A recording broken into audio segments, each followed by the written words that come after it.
I don't give a shit about any of it. I feel like I'm on a hilltop with my lawn chair, popping popcorn, watching people fight, going, all right, that's interesting. You know, truth is stranger than fiction. I have no dog in the fight. I'm judging this movie as I judge all movies. Did I like it? Did it grab me? Did I like the characters? It's that simple. So let's keep it that simple and on with the review.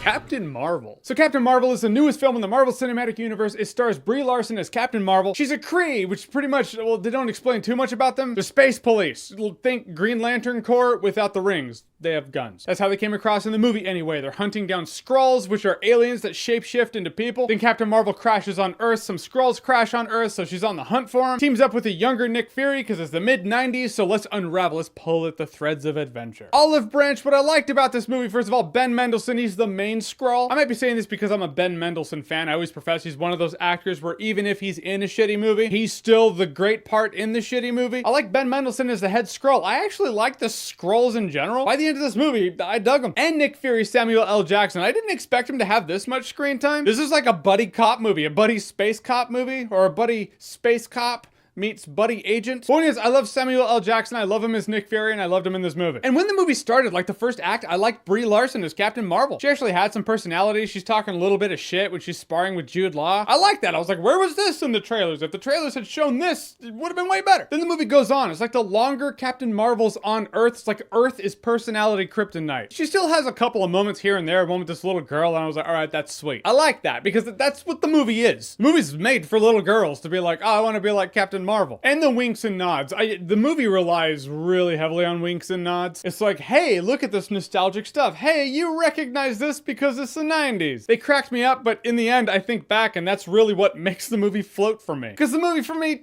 it fell flat. I mean, it's exciting when things go pew, pew, pew, sure. Like, what is this, the 21st movie in the MCU? Like, in terms of cinematic universe years, it's old enough to get drunk. Point is, we've seen a lot. You gotta give us something to connect with. And really, this movie is one of those amnesia self-discovery movies. Or it's a buddy cop movie. Or it's a fish out of water movie, because she doesn't really know how Earth operates. I feel like all of those elements have been in other movies, but I feel like other movies have just done them better. You have some entertainment along the way, some chuckles, some reveals, because there is mystery in this movie. Some reveals I thought were good. I was like, all right, props. That was well done. That was good. There is one thing. It's stupid. I don't want to say what it is, but it's one of those, oh, hey, here's how this happened. Kind of like how Han Solo got his blaster kind of moment. And it's dumb. They could have done anything, and they did that, and it's dumb. Maybe they did it for the sake of a joke or irony or something, but now it's canon, and there's no one doing it. Whatever. I like some things that she did. I guess I like snarky people because when she's being snarky, I like that. But there's this one arc with this friend. I felt nothing. I felt no connection between her and this friend. And I feel like that's because the movie has to cover a lot of ground. There's a lot of backstory and you don't get it other than a couple of flashes. I mean, in terms of the movie being a feminist piece, they've said it is. The overlords, the studio people, Brie Larson. And I'm not slandering the movie and saying this. I'm just illustrating the fact. This is what it's been said it is. And after watching the movie, it's apparent that that's what it is. And whether or not that's enough for a movie to float, if that's enough for your entertainment, that's up to you. For me, it's not. I think a movie can have a feminist message, but still has to be interesting. It has to have good pacing, good flow, and this movie kind of drags on in parts. Like, I don't get to say this often, but today I get to.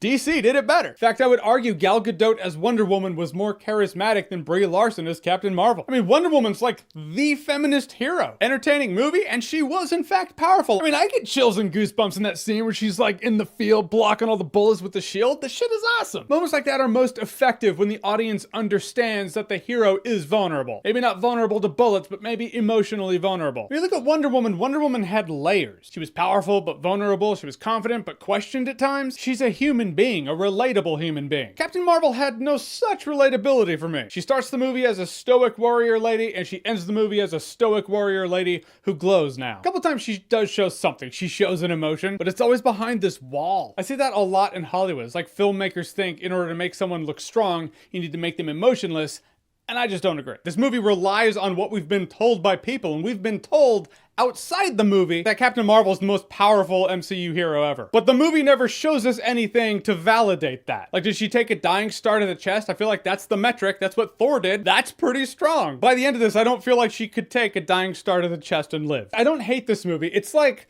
this is like Star Trek Insurrection. It's like the Star Trek Insurrection of the MCU. Not terrible, not great, has a couple moments I liked, has a good villain. Just Didn't flow as well as I'm used to. In the end, this movie probably would have been a better time if I were drunk. Yeah, now it's a party. Can you smash the like button, please? I feel like I'm gonna get shit for that, so if you like this video anyway, if you could give me a like, that'd be great. That'd help the video out. All right, so Captain Marvel, have you seen it? What did you think about it? Whatever you thought, comment below, let me know. And as always, if you like what you've seen here and you want to see more, click right here to see more.